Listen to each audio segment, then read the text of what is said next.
What an interesting couple of days it has been. Okay, so if you went off the grid, let's say you went on vacation last Thursday and you just landed back here in Toronto at the airport on Monday night, you'd be in for quite a shock. And what's so funny is I took a bit of last week off. I was away from pretty much Tuesday the whole week until today. And it's just crazy to see what has happened in that time in just a few days. Okay, so let's dive into it. Over the past, I would say, 2 trading days or 2 business days, stock markets have essentially wiped out trillions of dollars in equity value. The Japanese market saw its worst drop since Black Monday, and everyone in finance is scrambling just to understand what exactly just happened. And honestly, this isn't surprising, right? When you think about what's been happening across the world and what we've been discussing on this channel for quite a while, volatility in these crazy events were just on the horizon and expected to come at some point. And here we are, okay? It's come, things are happening in the world economy that affect effectively every asset class, including real estate, including mortgage rates, all these things.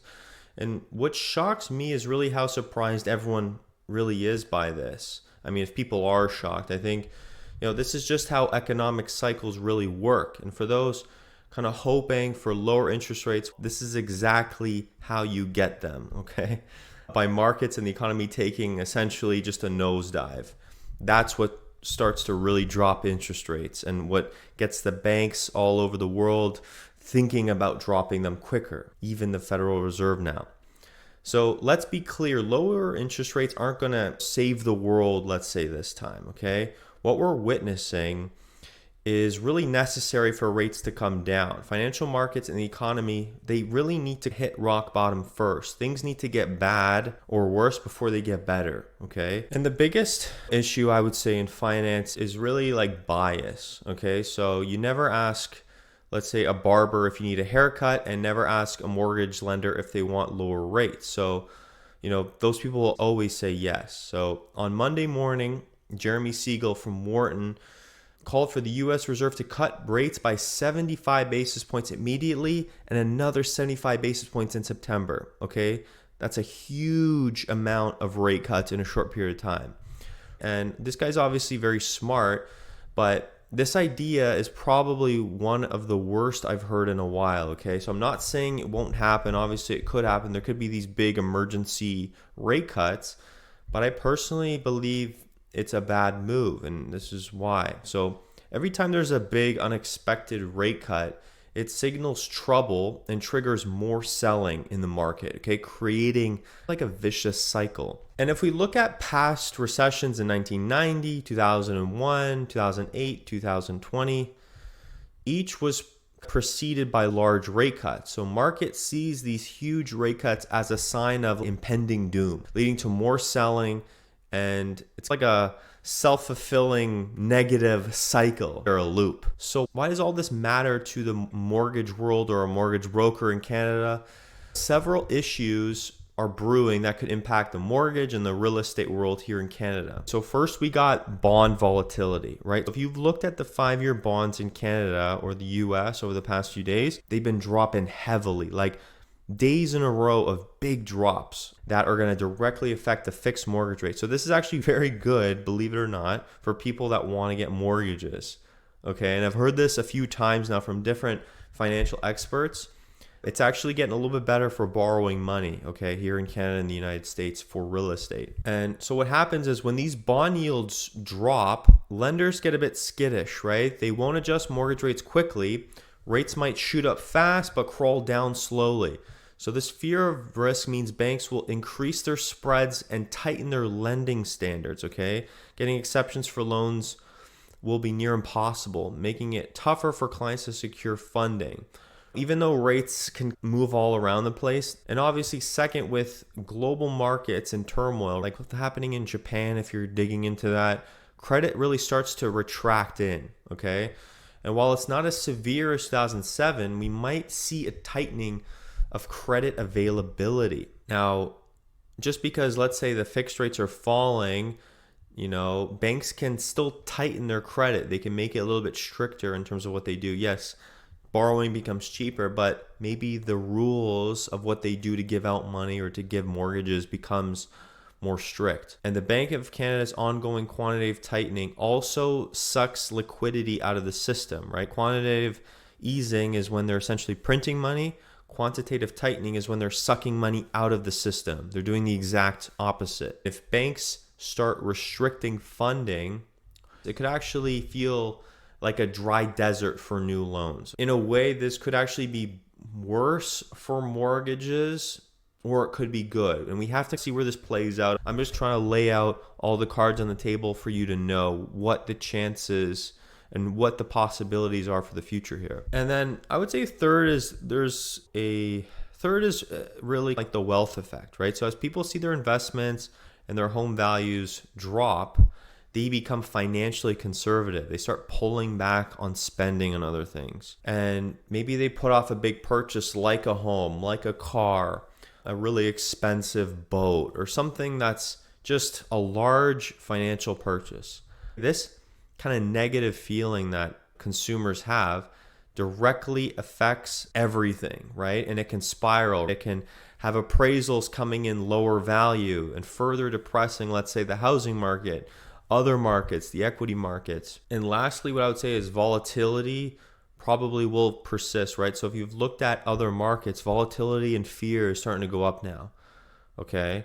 And we'll see probably wild swings in bond yields, in the stock market, in other assets, perhaps real estate too. We have to see what happens in real estate. Maybe is a bit of a slower asset, but it could definitely happen here. And every economic report or Fed announcement will jolt the market. So I'll keep you updated on all those announcements over time, the big ones that happen in the US and Canada. So what can you do, let's say, as a buyer or someone who holds a mortgage? What should you really be thinking right now? Well, you really want to get possibly pre-approved and lock in rates now, or think about talking to a mortgage professional about your options. So if rates jump, you'll look like a genius, right? And you want to work with lenders who can offer good rate drops, or they call it a float down, right? So if rates come down, maybe they'll let you have a lower rate. I think also you want to be very wary of talking heads, I would sound like the mainstream media, because you'll see a lot of these sensational headlines about what things are happening, but really it's very surface level. They don't go very deep with data and information. They often exaggerate. So you want to stay level-headed with everything that's happening right now. Don't have this doom outlook, because we don't know if this is like a lot of doomsday stuff. Everything could honestly be fine in a few months. Obviously, things can get worse. You have to keep that in mind. So you want to educate yourself from various sources. You don't want to listen to even just me. If you learn something from me, I'll be very happy, but I want you to also learn from other sources as well. Read, watch different things. It's important right now to get really good sound advice from a professional, especially in times like this where volatility is really picking up. And so really what I would say is we might have some rough days ahead, but also we might have some really good ones, right? Balance out the good and the bad. So I personally hope that the Fed and the Bank of Canada refrain from intervening with rates too aggressively, okay? Markets may need to stabilize on their own without that artificial support, right? And no matter what, those rates that possibly come in, they take time to work themselves into the market. It doesn't happen overnight. It takes time. And just because we might recover from this sell-off doesn't mean that we're out of the woods and everything's all peachy, okay? With September, October, and the US election coming up, things could get even more interesting, right? There's a lot of stuff happening down the line this year that is really going to shake things up in global markets and Canadian real estate and other things. So I'd love to know what you guys think about what's happened over the past few days in global markets and how that's affecting the bond yields and how that could affect Canadian real estate. My personal opinion, when you see the stock market really drop like it did over the last few days, you know, the stock market and real estate are not directly correlated, but they're very much correlated in some way, right? Because they're both like big asset classes that a lot of investors hold a lot of wealth in. So really the stock market and real estate, they move together in a lot of ways, because when they go up together. When they go down together. So if there's a large stock market correction or crash, same thing will probably happen in real estate, okay? That's my personal opinion. Doesn't mean it's going to happen. Take it with a grain of salt. So what I think will happen over the next year and a half, maybe 2 years, I think a lot of asset classes like real estate in Canada, like stocks, I think they're going to go sideways and down. Okay. I don't know how sharply they're going to go down. It could be sharp. It could be the slow grind down. But I think with the way the economy is shaping up, things are going to get cheaper. And honestly, that's a good thing. I think markets got way too crazy with COVID. There was just money printed like nothing. Rates were super low. Everything exploded, right? 2021 was insane. Okay, so now this is a healthy market cycle. It's a healthy economic cycle that's happening. And it's going to allow the really, I would say, the bad investors, the people that got too greedy, they're going to get heavy losses. It's going to allow new financed buyers to come in and buy real estate, buy other assets at lower prices, and they're going to be rewarded. And that's how the market works. It's going to punish the people that need to be punished, and it's going to reward the patient, the well thought out people and investors and buyers. So if you guys want to stay up to date on everything relating to real estate in Canada and these big financial markets, feel free to subscribe. And until the next video, guys, take care.